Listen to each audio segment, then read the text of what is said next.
It was early morning in Georgia. Long before daybreak, in a lone house at the edge of the forest, a boy lay awake with excitement, for this was to be an important day in his life. He had hardly slept the night before, but not his brother, Harry.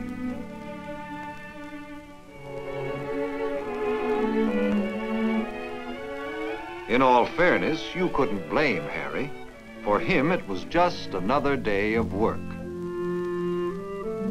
But for the boy, it was the first day of his vacation from school, and he was going to make the most of it.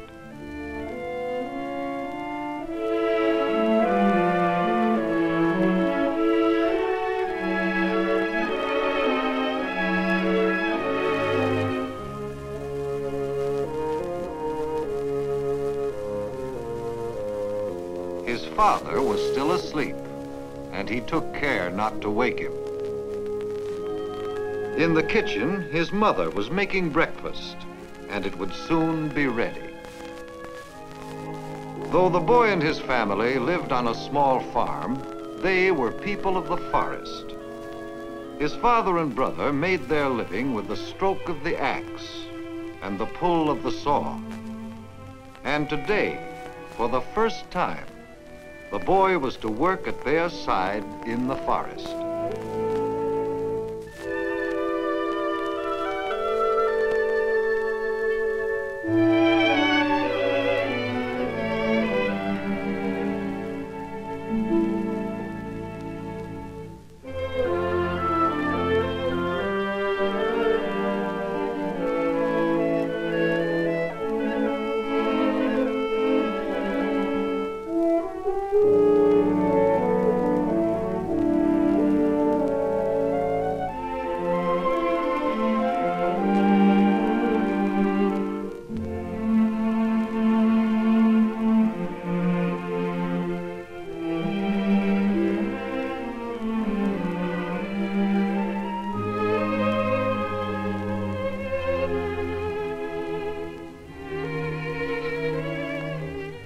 People often say, you're as old as you feel. Well, that day, the boy felt like a man, and he was ready and anxious to prove it.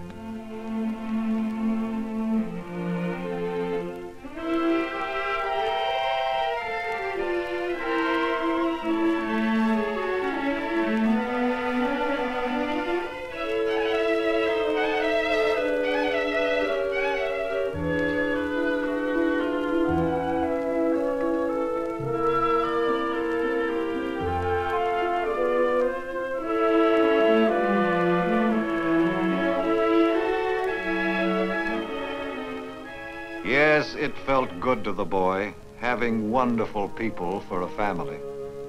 His mother, Mamie, a gentle woman who gave loving care to her family.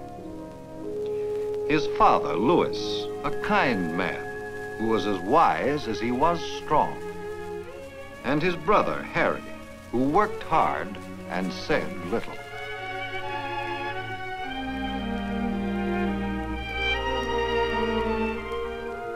Together, they were the Hunter family.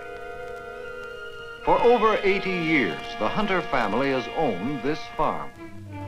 The boy's grandfather and his father before him cleared this land and planted cotton and tobacco. But ever since James's father was old enough to lift an axe, he had been a woodsman, cutting and hauling logs. His tools were the simple tools of the forest, the axe and the two-handled saw.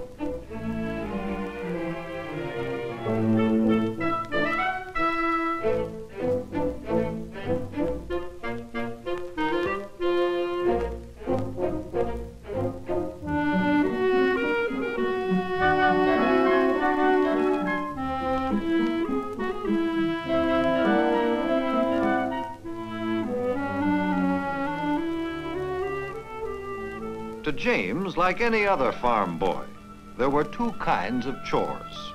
Those he'd rather do, like harnessing the mare, and those he'd rather not, but did anyhow.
The muscles he was so proud of were hardened at the pump handle and strengthened by the weight of water carried in a bucket.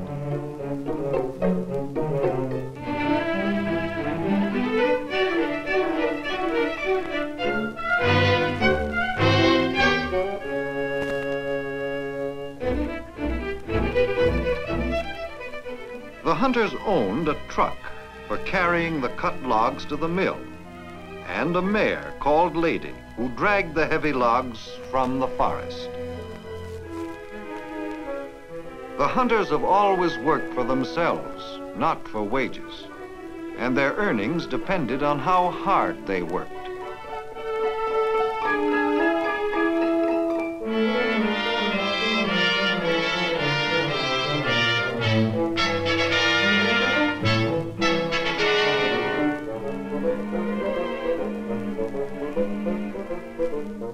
And so on this day that James would always remember, he and his father and his brother set out for the forest.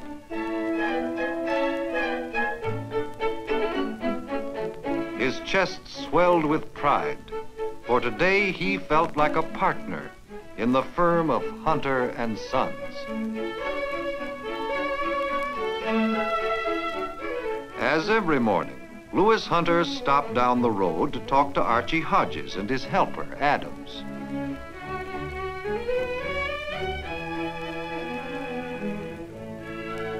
Like the boy's father, Mr. Hodges was a man of the forest. They were all good friends and neighbors, living by the code of the woodsman, respecting the unspoken pledge to help each other in time of need.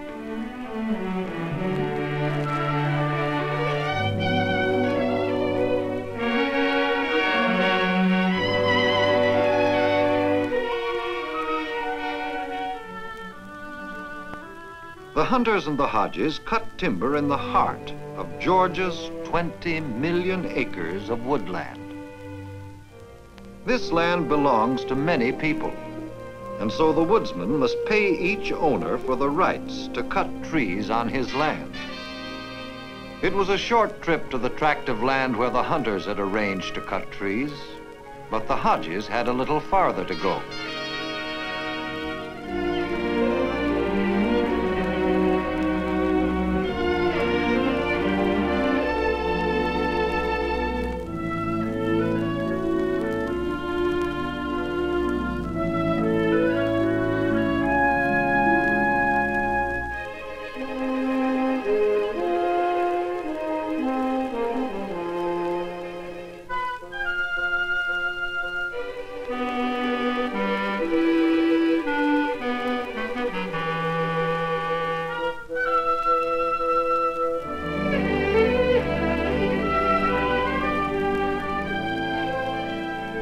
The pine trees stood up into the sky, straight and tall. Among them were some full-grown, ripe for the woodsman's axe.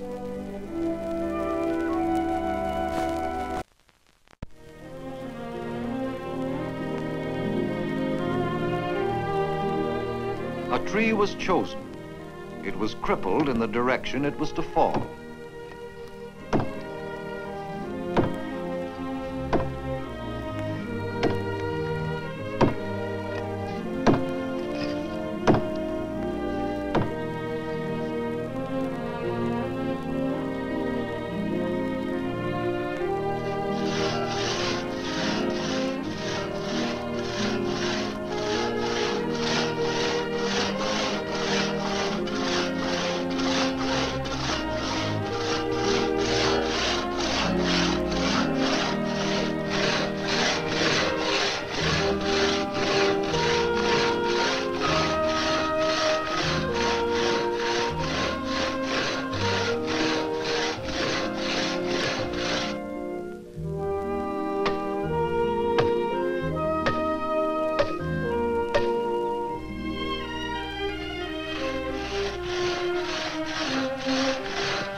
Only when this first tree lay on the ground was there work that a boy could do.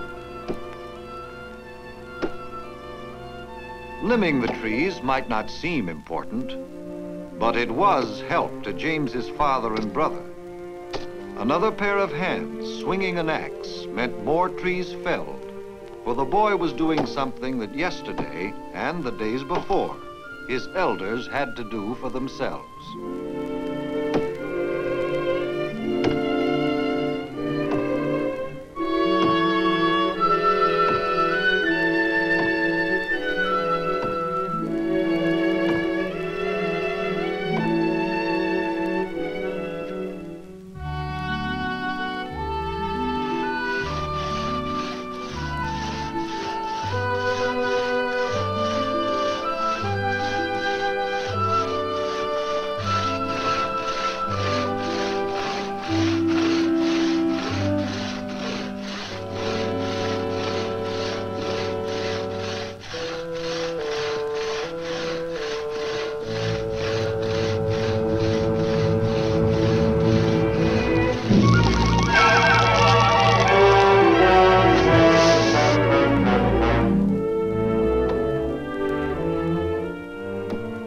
When a tree is down and its branches cut away, the woodsman's job is only half done. For a felled tree is worth nothing so long as it lies deep in the forest.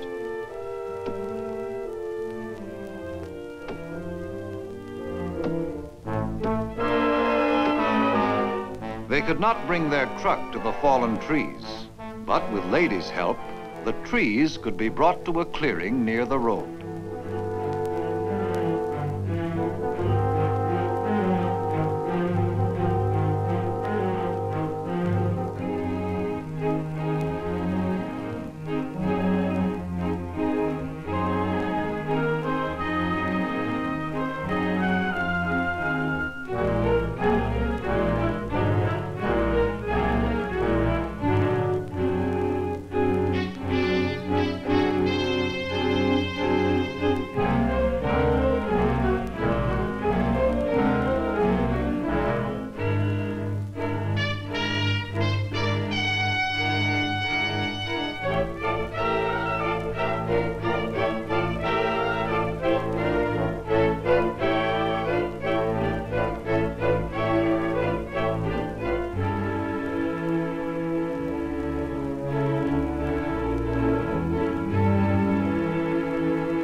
Then James was trusted with another job, that of measuring and marking the logs into 6-foot lengths.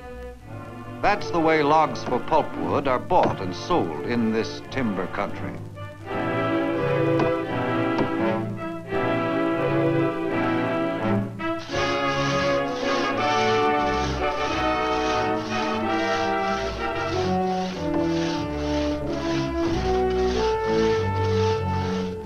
As he marked them, his father and Harry sawed them.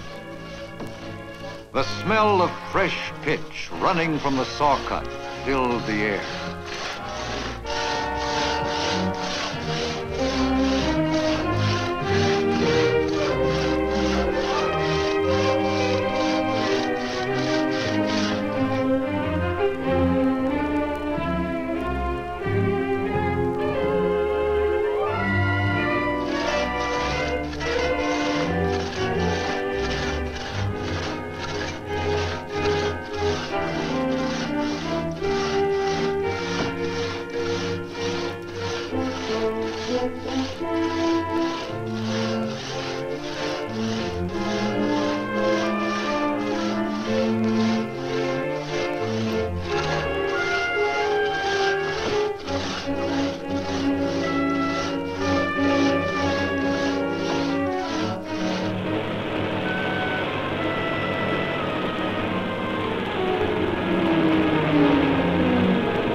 The load of logs was slowly taking shape when they heard a truck coming down the road.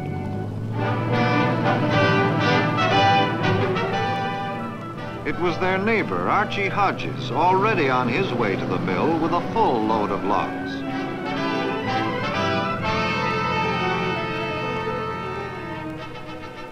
James asked his father if he could visit the Hodges to watch all his mechanical equipment cutting logs. But his father said later. Now there was work to be done.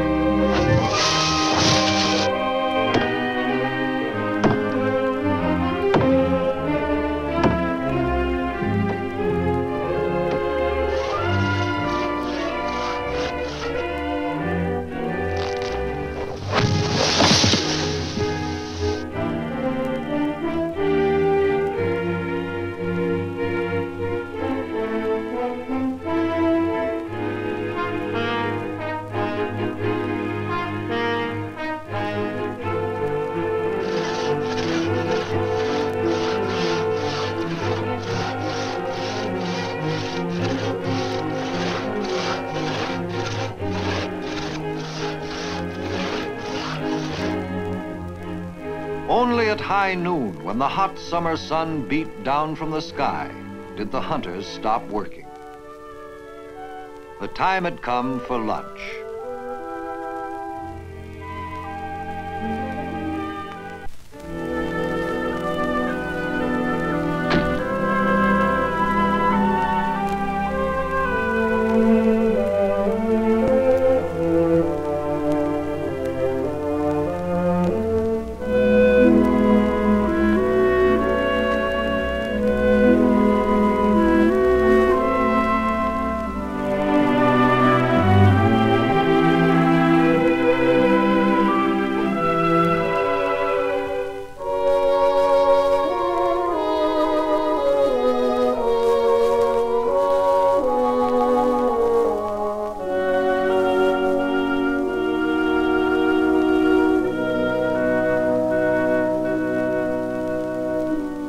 The hunters ate, but didn't say very much. Father Hunter paid a feeble compliment to Mamie's lunch, but he didn't make James smile. James was in no mood for jokes, for there was something else on the boy's mind.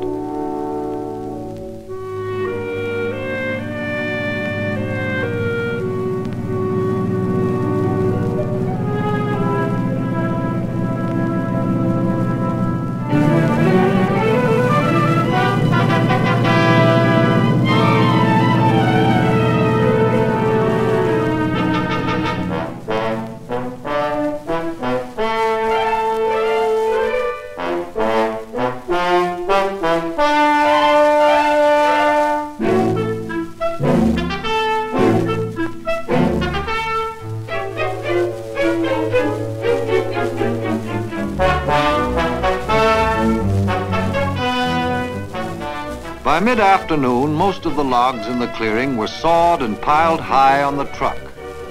Yet there was room for half again as many logs.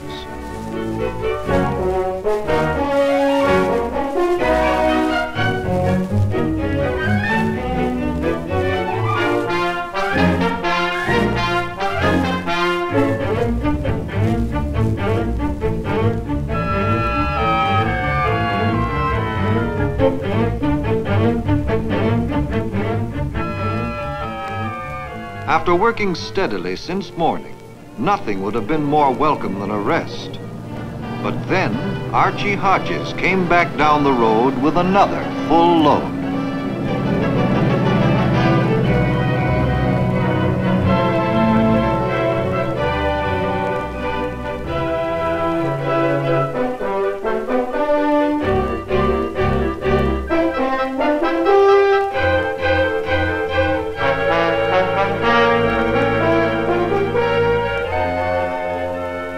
Among the trees in the clearing, one stood taller than the rest.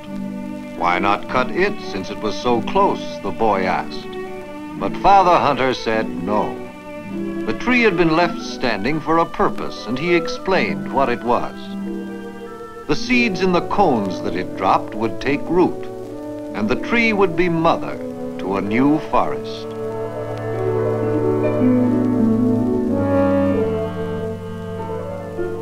But there were other trees, older and sturdier, ready to be cut. Waiting for his work to begin, James thought about Archie Hodges and how fast he was able to cut and load. James decided to visit the Hodges and watch them work.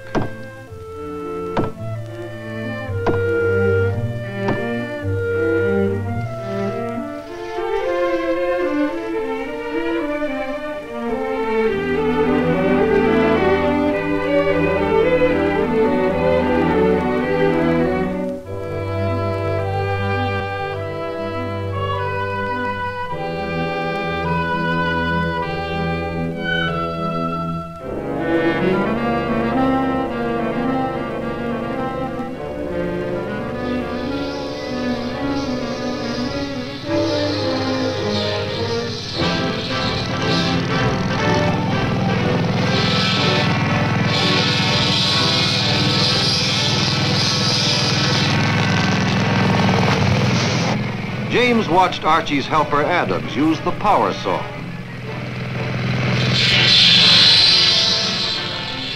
It cut through the trees like a knife through butter. With this power saw, it was no wonder that their neighbor felled 3 trees in the time the hunters cut one by hand.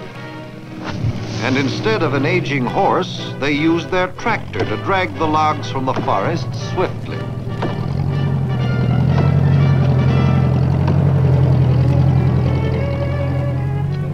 Hodges' son, Donald, saw James and came over to talk. Both of them tried to act like grown-up men of the forest.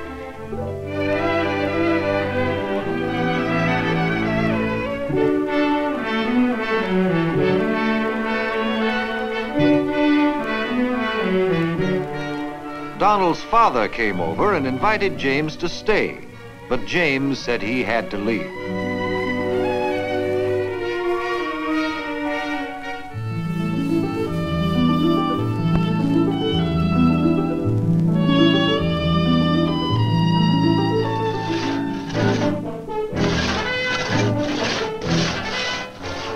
Father Hunter and Harry were working just as he had left them.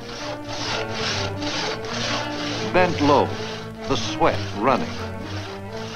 The saw gnawing at the tree with a slow, steady snarl. Not at all like the power saw.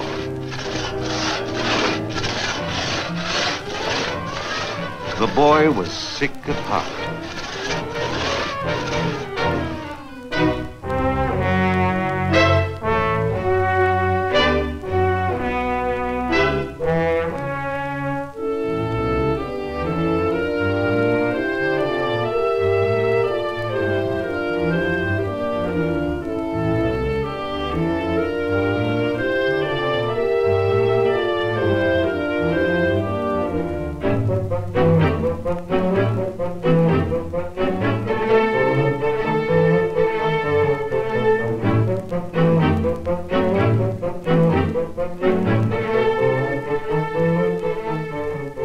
The day's work in the forest was finally done.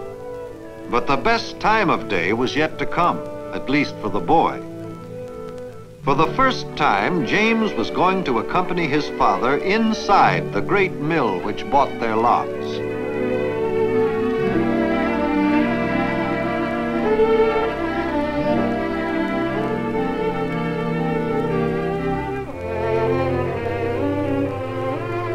Big as it was, there was a friendly feeling about the mill. The boy's father was known and respected for the honest, hard-working man he was.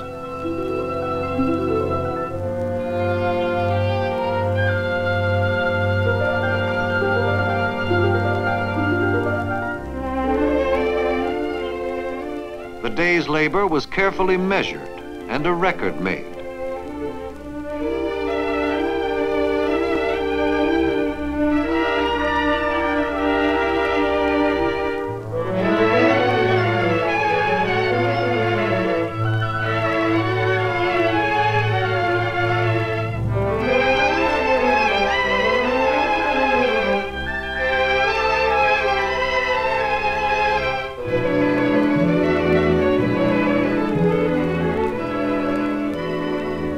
From the largest crane James had ever seen, a sling was lowered to cradle the load.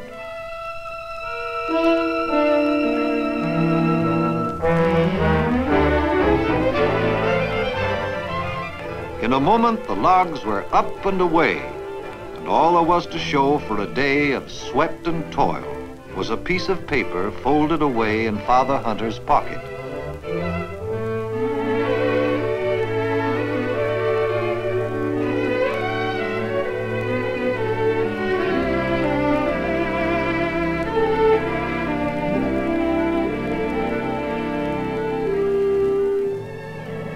Father and son were on their way into the cashier's office when Tom Reese pulled up. He lived 10 miles up the road from the Hunters, but close enough to be called a neighbor. Even before the truck rolled to a stop, his power saw caught the boy's eye. People see beauty in different things. To James Hunter, that saw with its shiny blade and slim wheels was a thing of beauty. To Tom Reese, it meant something else. More logs with less work.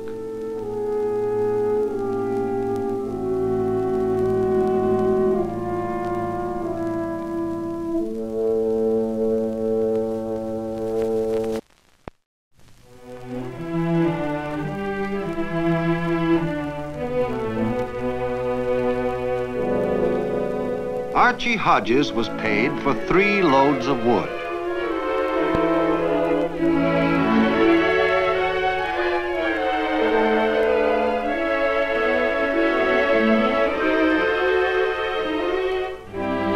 Tom Reese was paid for 3 loads of wood.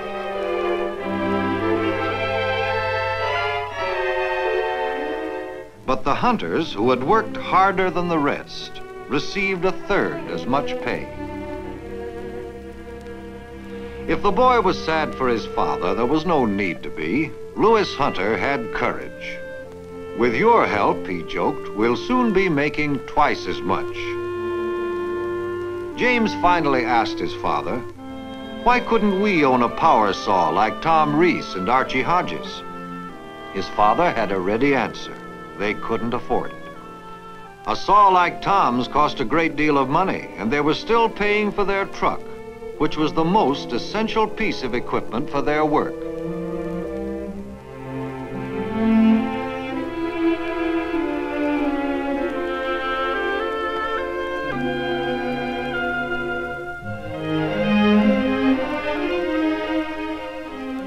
On the way home, James tried to think how they could save enough money to pay cash for the saw. But the idea seemed impossible.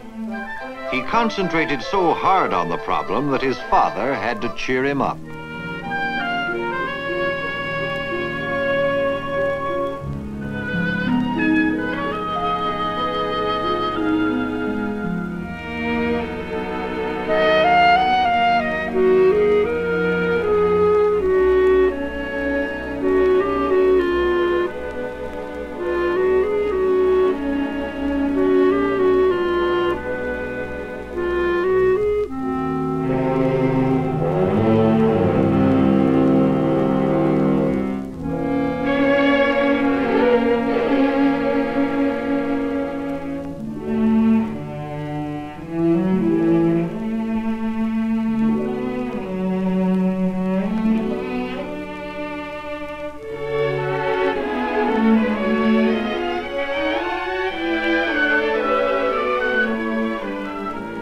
James didn't know it, but he had planted a seed in his father's mind.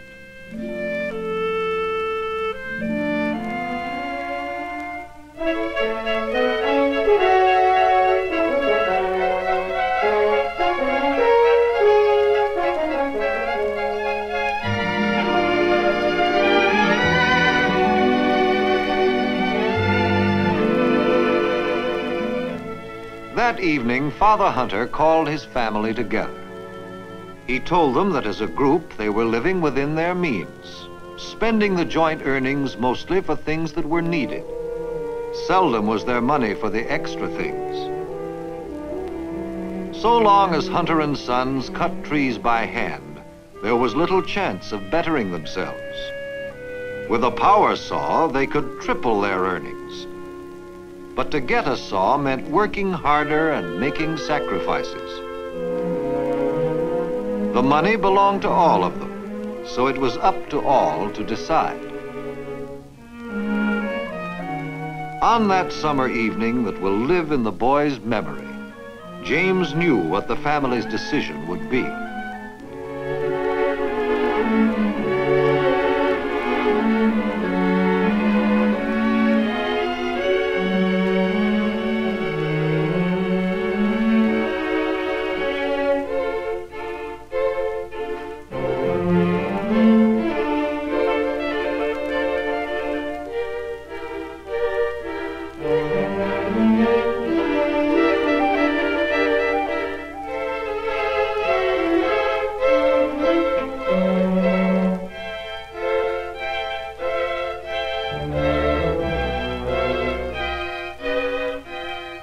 With his homemade bank, the Hunter Fund to buy a saw was started, and James, self-appointed keeper of the fund, made the collection.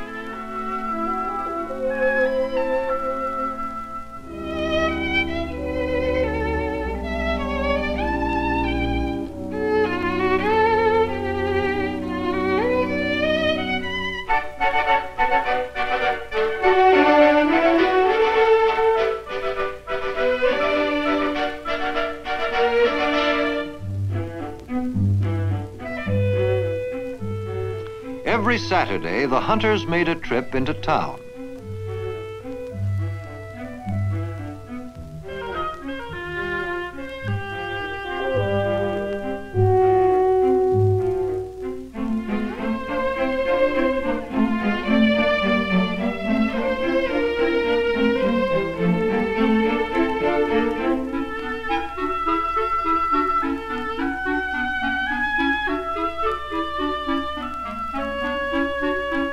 The road took them by the Reeses, their distant neighbors.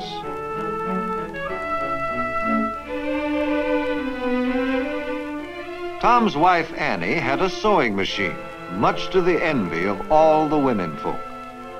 Mother Hunter had put away a little money in the hopes of buying one someday, but now her savings were in the homemade bank.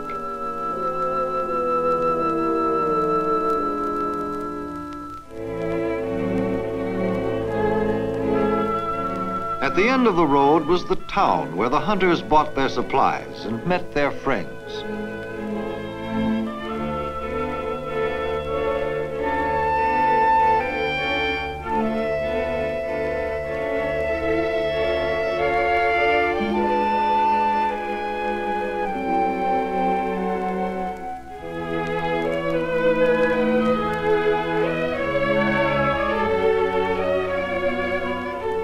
For Harry, there was one particular friend.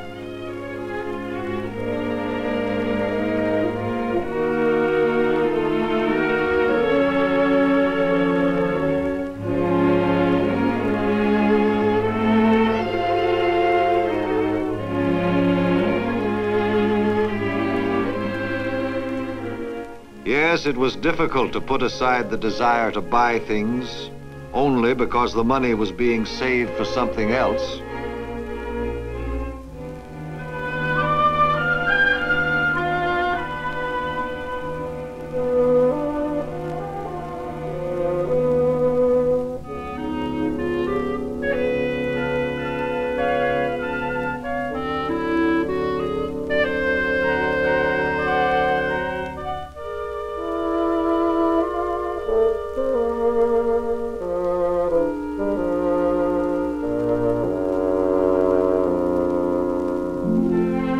It was harder for Mother Hunter than any of the others.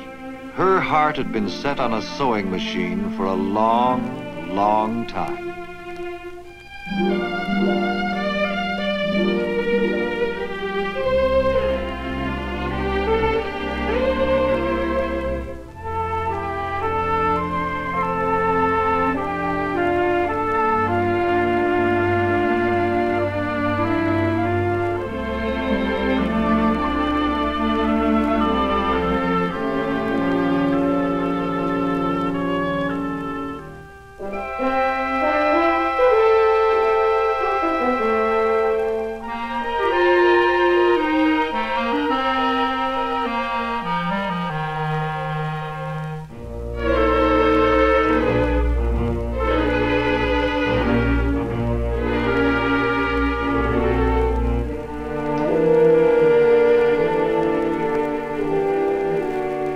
Mother Hunter soon discovered that shopping on her new low budget meant doing without some of the pleasant but unnecessary delicacies.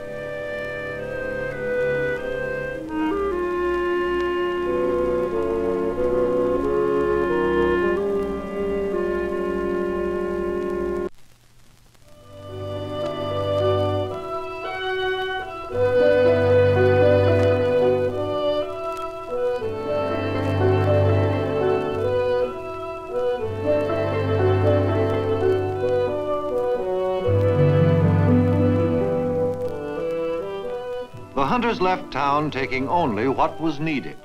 Not a cent was spent for anything they could do without.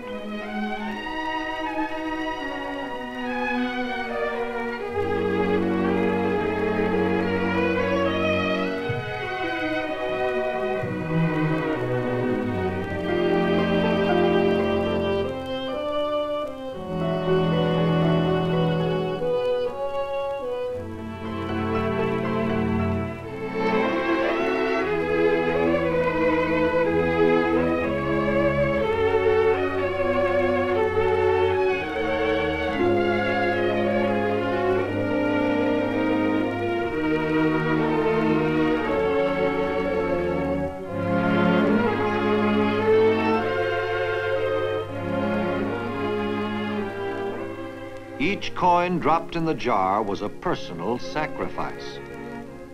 But it wasn't hard to make, because it was all being done for the common good of the family.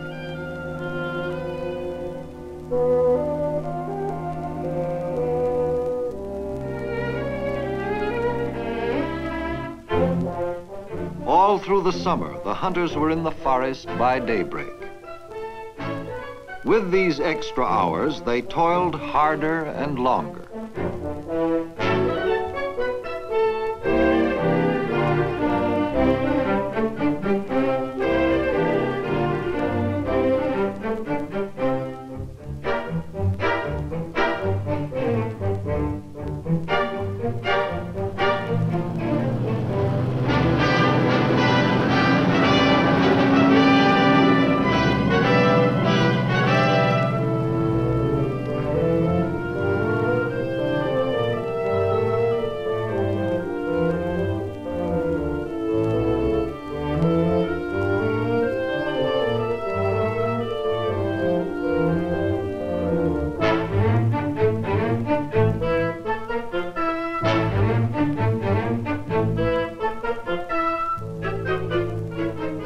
And so the full load that once was a day's work was finished and on the way to the mill by mid-afternoon.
From dawn until dusk, they kept at their task, doing 3 days' work in 2.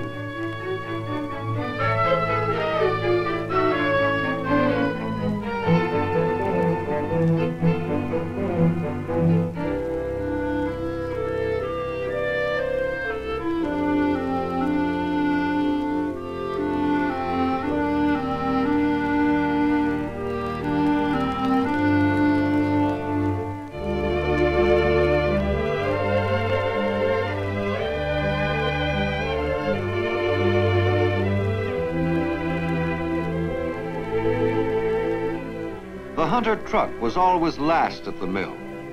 They became a familiar sight to the workers on their way home at closing time.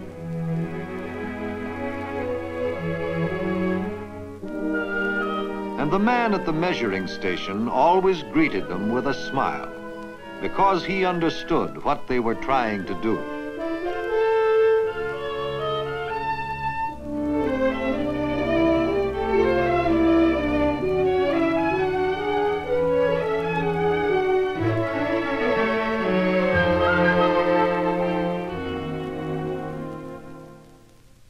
To the one on high, the hunters gave thanks for their daily bread. But to Mother Hunter went words of praise for making food that cost little taste good.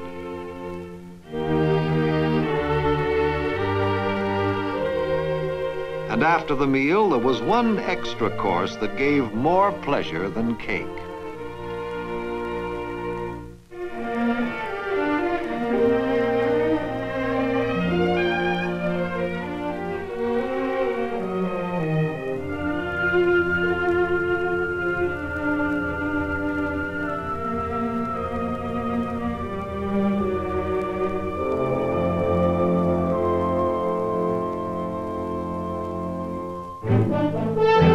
Day upon day, week upon week, hard work filled their lives.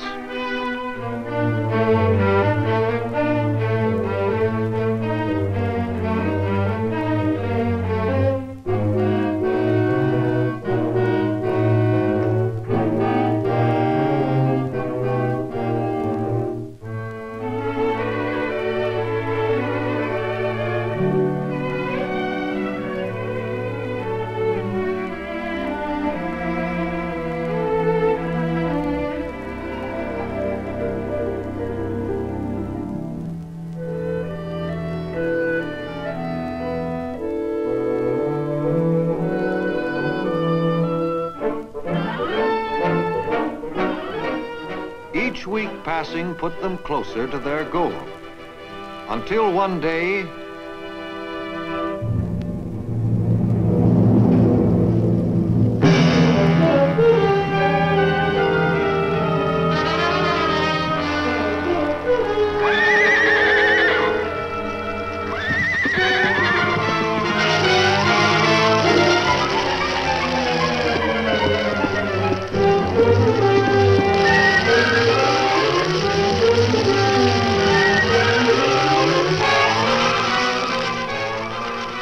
Louis Hunter's first thought was to get the precious truck out of danger.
Father Hunter found it difficult to find words to express the gratitude in his heart.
Though they had saved their truck, they still had suffered a loss. Many logs that would have meant money at the mill were charred and worthless.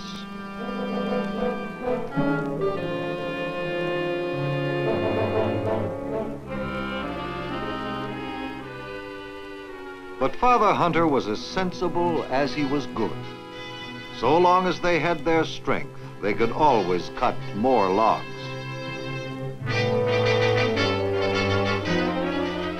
And this they did.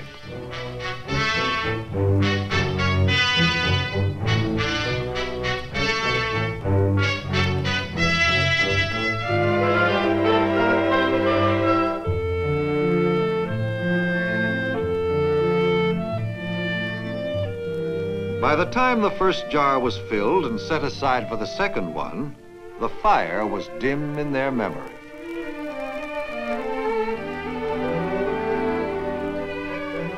It was cotton picking time, and this year the little farm had given a bumper crop. The Hunters had watched over it like a proud hen caring for its chicks.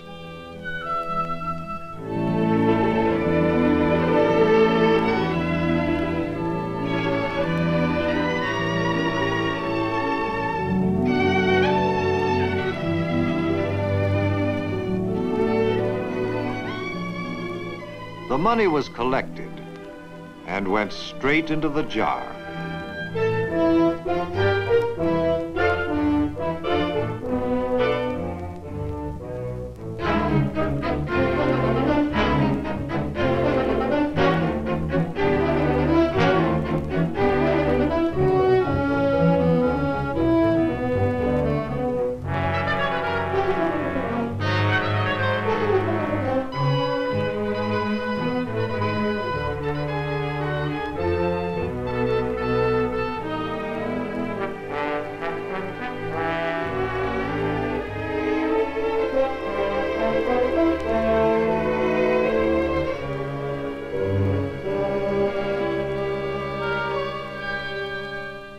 It had been long in coming, but finally the day arrived when the records James had been keeping showed they had reached their goal. The Hunters sat down to count the money they had earned and saved together.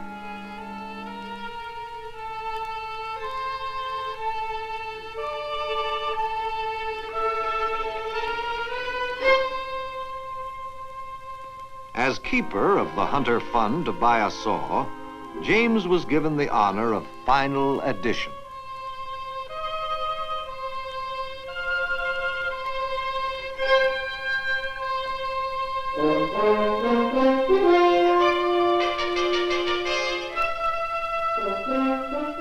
The sum of all those bills and coins gave the happy answer they wanted to hear all these months.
Yes, the saw was all they expected. The whine of its blade and the purr of its engine became music to their ears. The two-handled saw, long admired, was forgotten.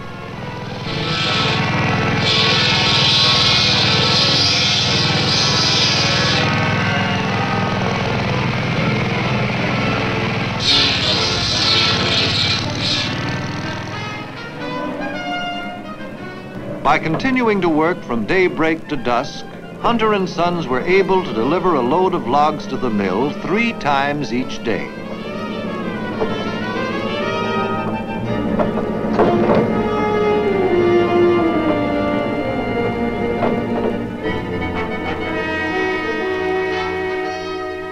And now, when Father Hunter turned in his slips, he received as much money for 1 day's work as he used to get for 3.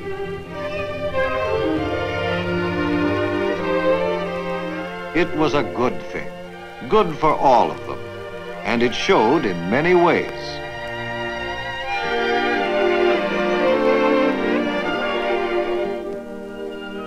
There was extra time and money for things they could never do before.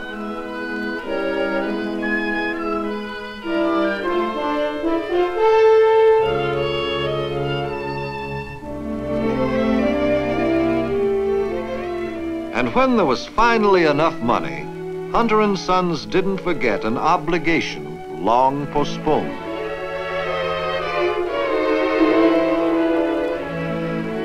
Mother Hunter, who had given so much, was at last to get what she wanted most.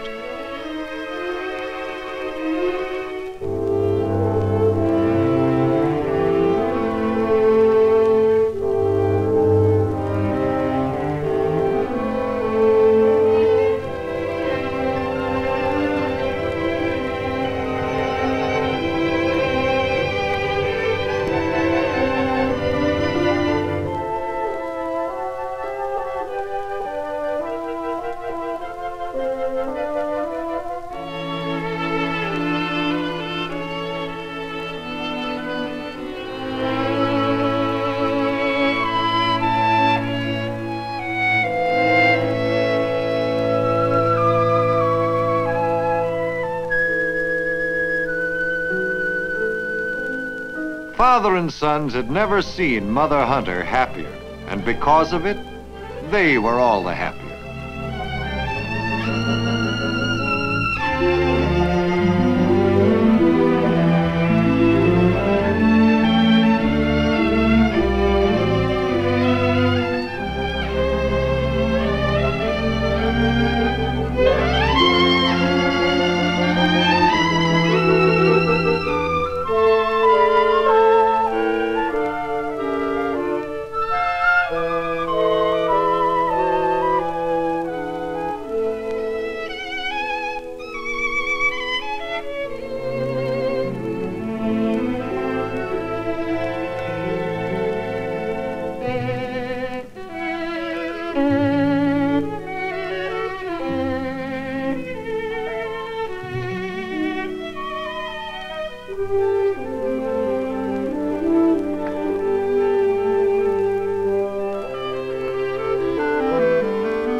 It may seem foolish to polish and caress a machine of rubber and steel, but not to the hunters.